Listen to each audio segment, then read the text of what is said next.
When you're angry, stay silent. Don't waste your time with explanations. Sometimes silence is the best way to cope with your emotions. People only hear what they want to hear, accept criticism, but never accept disrespect. The best way to respect yourself is to discipline yourself. Persevere and never give up on something that you truly believe. It's difficult to wait, but it's more difficult to regret. Don't let success go to your head.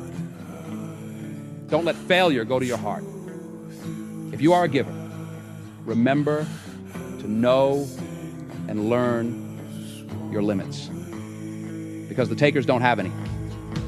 Remember, it's better to cry than to be angry, because anger hurts others, while tears flow silently through the soul and clean our hearts, giving us a fresh reset.